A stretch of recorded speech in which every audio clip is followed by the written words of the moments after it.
Hi friends, ಎಲ್ಲರಿಗೂ ನಮಸ್ಕಾರ. So Maregowda history and GK ಕ್ಲಾಸಸ್ಗೆ ನಿಮ್ಗೆಲ್ರಿಗೂ ಸ್ವಾಗತ. ಇವತ್ತೇನಪ್ಪ ಕ್ಲಾಸ್ ಅಂತಂದ್ರೆ ಪ್ರಚಲಿತ ಘಟನೆಗಳು ಫೆಬ್ರವರಿ ಮಾರ್ಚ್ ತಿಂಗಳಲ್ಲಿ ಕೆಲವನ್ನ 5 ತುಂಬಾ ಇಂಪಾರ್ಟೆನ್ಸ್ನ ನಾವು ಮಾಡಿದೀವಿ. ಸೊ ಯಾವ್ದಪ್ಪ ಅದು ಫಸ್ಟ್ ಕ್ವಶನ್ ಅಂತಂದ್ರೆ, ಏಷ್ಯಾದ ಮೊದಲ ಖಾಸಗಿ ಗಗನಯಾತ್ರಿ ತರಬೇತಿ ಸೌಲಭ್ಯವನ್ನ ಮಹಾರಾಷ್ಟ್ರದ ನವಿ ಮುಂಬೈಯಲ್ಲಿ ಮುಂಬೈ ಮೂಲದ ಖಾಸಗಿ ಬಾಹ್ಯಾಕಾಶ ಸಂಸ್ಥೆ ಆಸ್ಟ್ರೋಬೋರ್ನ್ ಏರೋಸ್ಪೇಸ್ ಪ್ರಾರಂಭಿಸಲಿದೆ. ಸೊ ನೆಕ್ಸ್ಟ್ ಎಕ್ಸಲೆಂಟ್ ಇತಿಹಾಸ, ತುಂಬಾ ಚೆನ್ನಾಗಿದೆ ಹಿಸ್ಟ್ರಿ ಬುಕ್ಸ್ ಎಲ್ಲ. ಸೊ ತಗೊಂಡು ಓದಿ, ತುಂಬಾ ಯೂಸ್ಫುಲ್ ಅಂತ ಕೇಳ್ತಾ ಇದ್ದೀನಿ. ಸೊ ನೆಕ್ಸ್ಟ್ ಕ್ವಶನ್, ಭಾರತದ ಮೊದಲ ಡಿಜಿಟಲ್ ನ್ಯಾಷನಲ್ ಮ್ಯೂಸಿಯಂ ಆಫ್ ಎಪಿಗ್ರಫಿಯನ್ನು ತೆಲಂಗಾಣ ರಾಜ್ಯದ ಹೈದರಾಬಾದ್ ನಲ್ಲಿರುವ ಸಾಲಾರ್ ಜಂಗ್ ಮ್ಯೂಸಿಯಂನಲ್ಲಿ ಪ್ರಾರಂಭಿಸಲಾಗಿದ್ದು, ಇಲ್ಲಿ ಭಾರತೀಯ ಪುರಾತತ್ವ ಇಲಾಖೆ ದೇಶದಾದ್ಯಂತ ಪತ್ತೆಯಾದ 1 ಲಕ್ಷಕ್ಕೂ ಹೆಚ್ಚು ಶಾಸನಗಳನ್ನ ಮ್ಯೂಸಿಯಂನಲ್ಲಿ ಪ್ರದರ್ಶಿಸಲಿದೆ. ಯಾವ್ದದು ಮ್ಯೂಸಿಯಂ ಅಂತ ಕೇಳಿದ್ರೆ ಹೈದರಾಬಾದ್ ನಲ್ಲಿ ಇರ್ತಕ್ಕಂಥ ಸಾಲಾರ್ ಜಂಗ್ ಮ್ಯೂಸಿಯಂ ಅಂತ ಹೇಳ್ಬೋದು.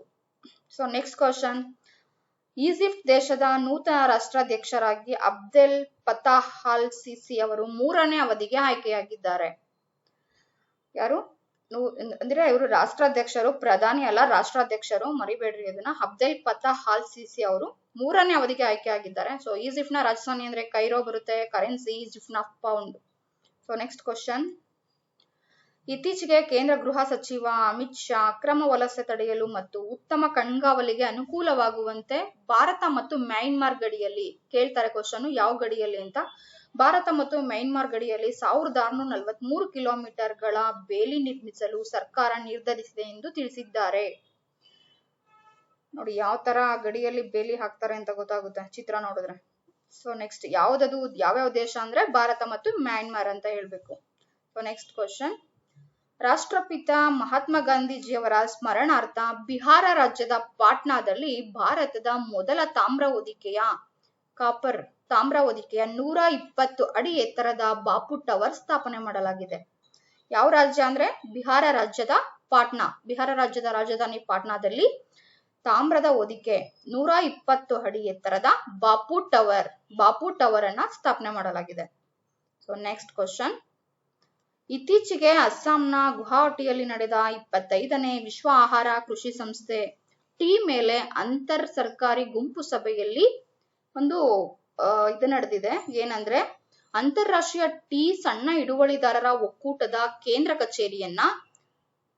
ಕಚೇರಿಯನ್ನ ನಾವು ಇಲ್ಲಿ ಚೀನಾದಿಂದ ಭಾರತಕ್ಕೆ ಸ್ಥಳಾಂತರಿಸಲು ತೀರ್ಮಾನ ಮಾಡಲಾಗಿದೆ. ಫಸ್ಟ್ ಚೀನಾದಲ್ಲಿತ್ತು, ಈಗ ಚೀನಾದಿಂದ ಭಾರತಕ್ಕೆ ಸ್ಥಳಾಂತರ ಮಾಡಲಾಗಿದೆ. ಸೊ ನೆಕ್ಸ್ಟ್ ಕ್ವಶನ್, ಇತ್ತೀಚೆಗೆ ಉತ್ತರಾಖಂಡ ರಾಜ್ಯ ಸರ್ಕಾರದಲ್ಲಿ ಏಕರೂಪ ನಾಗರಿಕ ಸಂಹಿತೆ ಯೂನಿಫಾರ್ಮ್ ಸಿವಿಲ್ ಕೋಡ್ ಜಾರಿಗೆ ತರುವ ಮಸೂದೆಯನ್ನ ರಾಜ್ಯ ವಿಧಾನಸಭೆಯಲ್ಲಿ ಮಂಡಿಸಿದ್ದು, ಈ ಮಸೂದೆ ರಾಜ್ಯದ ಎಸ್ಟಿ ಸಮುದಾಯವನ್ನು ಒಳಗೊಳ್ಳುವುದಿಲ್ಲ. ಅಂದ್ರೆ ಉತ್ತರಾಖಂಡ ರಾಜ್ಯದಲ್ಲಿ ಮಾತ್ರ ಏಕರೂಪ ನಾಗರಿಕ ಸಂಹಿತೆ ಜಾರಿಗೆ ತರುವ ಒಂದು ಮಸೂದೆಯನ್ನು ಹೊರಡಿಸಿದ್ದಾರೆ. ಸೊ ಇದಕ್ಕಿಂತ ಮುಂಚೆ ಇನ್ನೊಂದು ಮಾಹಿತಿ ಹೇಳ್ಬೇಕು ಅಂತಂದ್ರೆ, ಗೋವಾದಲ್ಲಿ ಸ್ವತಂತ್ರ ಪೂರ್ವದಿಂದನೂ ಏಕರೂಪ ನಾಗರಿಕ ಸಂಹಿತೆ ಜಾರಿಯಲ್ಲಿದೆ. ಸೊ ಅದು ಈ ಪ್ರೆಸೆಂಟ್ ಕೂಡ ಇದೆ. ಆದ್ರೆ ಅದು ಬಿಟ್ರೆ ನೆಕ್ಸ್ಟ್ ರಾಜ್ಯದಲ್ಲೇನೆ, ಇಡೀ ದೇಶದಲ್ಲೇ ಪ್ರಪ್ರಥಮ ಬಾರಿಗೆ ಉತ್ತರಾಖಂಡ ರಾಜ್ಯದಲ್ಲಿ ಏಕರೂಪ ನಾಗರಿಕ ಸಂಹಿತೆ ಜಾರಿಗೆ ತರೋದ್ರ ಬಗ್ಗೆ ತಿಳಿಸಿದ್ದಾರೆ. ಸೊ ನೆಕ್ಸ್ಟ್ ಕ್ವಶನ್, ಇತ್ತೀಚೆಗೆ ಕರ್ನಾಟಕ ರಾಜ್ಯ ರಸ್ತೆ ಸಾರಿಗೆ ಸಂಸ್ಥೆ KSRTC ಏನಿದೆ, ತನ್ನ ಕಲ್ಯಾಣ ಉಪಕ್ರಮಗಳು ಮತ್ತೆ ಶಕ್ತಿ ಯೋಜನೆಗಾಗಿ ಪ್ರತಿಷ್ಠಿತ ಸ್ಕಾಚ್ 2 ರಾಷ್ಟ್ರೀಯ ಪ್ರಶಸ್ತಿಗೆ ಭಾಜನವಾಗಿದೆ. ಸ್ಕಾಚ್ 2 ರಾಷ್ಟ್ರೀಯ ಪ್ರಶಸ್ತಿಗೆ ಭಾಜನವಾಗಿರ್ತಕ್ಕಂಥ ಸಂಸ್ಥೆ ಯಾವುದು? KSRTC. ಸೊ ನೆಕ್ಸ್ಟ್ ಕ್ವಶನ್, ಉತ್ತಮ ಆರೋಗ್ಯ ಪ್ರಚಾರಕ್ಕೆ ನೀಡಿದ ಕೊಡುಗೆಯನ್ನ ಗುರುತಿಸಿ ಬೆಂಗಳೂರಿನ national institute of mental health and neuro science ವಿಶ್ವ ಆರೋಗ್ಯ ಸಂಸ್ಥೆ WHO ನೀಡತಕ್ಕಂಥ 2004ನೇ ಸಾಲಿನ Nelson Mandela award for health promotion ಪ್ರಶಸ್ತಿಗೆ ನಮ್ಮ ನಿಮ್ಹಾನ್ಸ್, ಬೆಂಗಳೂರಲ್ಲಿ ಇರ್ತಕ್ಕಂಥ ನಮ್ಮ ನಿಮ್ಹಾನ್ಸ್ ಆ ಪ್ರಶಸ್ತಿಯನ್ನ ಪಡ್ಕೊಂಡಿದೆ. ವೆರಿ ಇಂಪಾರ್ಟೆಂಟ್ ಕ್ವಶನ್ಸ್ ನೋಡಿ ನಿಮ್ಹಾನ್ಸ್. ಸೊ ನೆಕ್ಸ್ಟ್ ಕ್ವಶನ್, ಅಮೆರಿಕಾದ ಬಾಹ್ಯಾಕಾಶ ಸಂಶೋಧನಾ ಸಂಸ್ಥೆ ನಾಸಾ ಇದೆ. ಸೊ ಇದು ಸಾಗರಗಳು ಮತ್ತೆ ವಾತಾವರಣದ ಹೆಚ್ಚಿನ ಅಧ್ಯಯನ ಮಾಡೋದಕ್ಕೆ, ಸಾಗರಗಳ ಬಗ್ಗೆ ಮತ್ತೆ ವಾತಾವರಣದ ಬಗ್ಗೆ ಹೆಚ್ಚಿನ ಅಧ್ಯಯನ ಮಾಡೋದಕ್ಕೆ ಪೇಸ್ ಮಿಷನ್ ಅನ್ನ ಪ್ರಾರಂಭ ಮಾಡಿದೆ. ಯಾವುದು? ಪೇಸ್ ಮಿಷನ್ ಅನ್ನ ಪ್ರಾರಂಭ ಮಾಡಿದೆ. ಸೊ ನೆಕ್ಸ್ಟ್,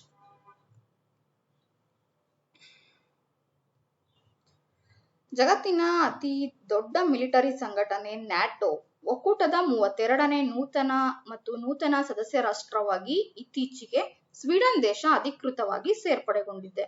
ಅಂದ್ರೆ ನ್ಯಾಟೋಗೆ ಸದಸ್ಯ ರಾಷ್ಟ್ರವಾಗಿ 32ನೇ ಸದಸ್ಯ ರಾಷ್ಟ್ರವಾಗಿ ಸ್ವೀಡನ್ ದೇಶ ಸೇರ್ಪಡೆಗೊಂಡಿದೆ. ಸೊ ನೆಕ್ಸ್ಟ್ ಕ್ವಶನ್, ಇತ್ತೀಚೆಗೆ ಕೇರಳ ರಾಜ್ಯ ಸರ್ಕಾರವು ಸ್ಥಳೀಯ ಸಂಸ್ಕೃತಿ ಮತ್ತು ಚಲನಚಿತ್ರಗಳನ್ನು ಪ್ರೋತ್ಸಾಹಿಸಲು ದೇಶದಲ್ಲೇ ಮೊದಲ ಬಾರಿಗೆ ಸಿಎಸ್ ಸ್ಪೇಸ್ ಹೆಸರಿನ ಸರ್ಕಾರಿ ಸ್ವಾಮ್ಯದ OTT ಪ್ಲಾಟ್ಫಾರ್ಮ್ ಅನ್ನ ಪ್ರಾರಂಭಿಸಿದೆ. ಅಂದ್ರೆ ಸ್ಥಳೀಯ ಸಂಸ್ಕೃತಿ ಚಲನಚಿತ್ರಗಳನ್ನ ಪ್ರೋತ್ಸಾಹಿಸೋಕೋಸ್ಕರ ದೇಶದ ಯಾವ ರಾಜ್ಯ OTT ಪ್ಲಾಟ್ಫಾರ್ಮ್ ನ ಪ್ರಾರಂಭಿಸಿದೆ ಅಂತಂದ್ರೆ ಕೇರಳ ರಾಜ್ಯ ಅಂತ ಹೇಳ್ಬೇಕು. ನೆಕ್ಸ್ಟ್ ಕ್ವಶನ್, ಇತ್ತೀಚೆಗೆ ಸುದ್ದಿಯಲ್ಲಿರುವ ಕೂಸಿನ ಮನೆ ಎಂಬುದು ನರೇಗಾ ಯೋಜನೆಯಡಿ ಕೆಲಸ ಮಾಡುತ್ತಿರುವ ಮಹಿಳೆಯರ ಮಕ್ಕಳ ಆರೈಕೆ ಕೇಂದ್ರ ಅಲ್ವಾ. ಕೂಸಿನ ಮನೆ ಅಂತಕ್ಕಂಥದ್ದು ಯಾರು ನರೇಗಾ ಯೋಜನೆಯಡಿ ಕೆಲಸ ಮಾಡ್ತಿರ್ತಕ್ಕಂಥ ಮಹಿಳೆಯರ ಮಕ್ಕಳ ಆರೈಕೆ ಕೇಂದ್ರ. ಸೊ ಇದು ರಾಜ್ಯದಲ್ಲಿ 3787 ಕೂಸಿನ ಮನೆ ಕೇಂದ್ರಗಳಿಗೆ ಚಾಲನೆ ನೀಡಲಾಗಿದೆ. ನೆಕ್ಸ್ಟ್ ಕ್ವಶನ್, ಭಾರತದ ಪ್ರಧಾನಿ ನರೇಂದ್ರ ಮೋದಿ ಅವರು ಪಶ್ಚಿಮ ಬಂಗಾಳ ರಾಜ್ಯದ ಕೋಲ್ಕತ್ತಾದಲ್ಲಿ, ಯಾವ ರಾಜ್ಯ? ಪಶ್ಚಿಮ ಬಂಗಾಳ ರಾಜ್ಯದ ಕೋಲ್ಕತ್ತಾದಲ್ಲಿ ಭಾರತದ ಮೊದಲ ನೀರೊಳಗಿನ ಮೆಟ್ರೋ ಸೇವೆಯನ್ನ ಉದ್ಘಾಟನೆ ಮಾಡಿದ್ದಾರೆ. ನೀರೊಳಗೆ ಮೆಟ್ರೋ ಸೇವೆಯನ್ನ ಉದ್ಘಾಟನೆ ಮಾಡಿದ್ದಾರೆ. ಸೊ ಇದು ಯಾವ ನದಿಯ ನೀರು ಅಂತಂದ್ರೆ ಇದು ಹೂಗ್ಲಿ ನದಿಯ ಒಳಗಡೆ ಇದನ್ನ ನಿರ್ಮಾಣ ಮಾಡಲಾಗಿದೆ. ನೆಕ್ಸ್ಟ್ ಕ್ವಶನ್, ಇತ್ತೀಚೆಗೆ ಕೇಂದ್ರ ಸರ್ಕಾರ ವಂಚನೆ ಫೋನ್ ಕರೆಗಳು ಹಾಗೂ ಸಂದೇಶಗಳನ್ನ ಪತ್ತೆ ಮಾಡಿ ವರದಿ ಮಾಡಲು ಯಾವ ಹೆಸರಿನ ಡಿಜಿಟಲ್ ಇಂಟೆಲಿಜೆನ್ಸ್ ಪ್ಲಾಟ್ಫಾರ್ಮ್ ಮತ್ತು ಪೋರ್ಟಲ್ ಸ್ಥಾಪನೆ ಮಾಡಿದೆ ಅಂತಂದ್ರೆ ಚಕ್ಷು ಹೆಸರಿನ ಡಿಜಿಟಲ್ ಇಂಟೆಲಿಜೆನ್ಸಿ ಪ್ಲಾಟ್ಫಾರ್ಮ್ ಮತ್ತು ಪೋರ್ಟಲ್ ಅನ್ನ ಪ್ರಾರಂಭ ಮಾಡಿದೆ. ಸೊ ಇಷ್ಟು ಕ್ವಶನ್ಸ್ ಇದೆ. ಇಷ್ಟು ಕ್ವಶನ್ಸ್ ಪಿಕ್ಚರ್ಸ್ ಸಮೇತ ಇದೆ. ಯಾಕೆ ಪಿಕ್ಚರ್ಸ್ ಅಂತಂದ್ರೆ ಚೆನ್ನಾಗಿ ಐಡೆಂಟಿಫೈ ಆಗುತ್ತೆ, ತುಂಬಾ ಚೆನ್ನಾಗಿ ನೆನಪಿರುತ್ತೆ ಅಂತ. So very important questions highlight ಮಾಡಿ ನಿಮ್ಗೆ ತಿಳಿಸ್ಕೊಡ್ತಾ ಇರೋದು. ಸೊ ಹಂಗಾಗಿ ನಿಮ್ಗೆ ಇಷ್ಟ ಆಯ್ತು ಅಂತಂದ್ರೆ ಕಮೆಂಟ್ಸ್ ಮಾಡಿ. ಇನ್ನೂ ಬೇರೆ ಕರೆಂಟ್ ಅಫೇರ್ಸ್ ಬಗ್ಗೆ ತಿಳಿಸ್ಬೇಕು ಅಂತಂದ್ರೆ ಕಮೆಂಟ್ ಅಲ್ಲಿ ತಿಳಿಸಿ. ಮತ್ತೆ ಶೇರ್ ಮಾಡಿ, ಸಬ್ಸ್ಕ್ರೈಬ್ ಮಾಡಿ. Maregowda history and GK classes ಏನು ಯೂಟ್ಯೂಬ್ ಚಾನಲ್ ಇದೆ. ಸೊ ಸಬ್ಸ್ಕ್ರೈಬ್ ಮಾಡಿ ಅಂತ ಹೇಳ್ತಾ ನನ್ನ ಕ್ಲಾಸ್ನ ಮುಕ್ತಾಯ ಮಾಡ್ತೀನಿ. ಸೊ ನಾಳೆ ಮತ್ತಷ್ಟು ಪ್ರಚಲಿತ ಘಟನೆಗಳ ಬಗ್ಗೆ ಹೇಳ್ತಾ ನಾಳೆ ನಿಮ್ಗೆ ಸಿಗ್ತೀನಿ. Thank you so much. ಏನಾದ್ರೂ ತಪ್ಪಿದ್ರೆ ಕ್ಷಮೆ ಇರ್ಲಿ.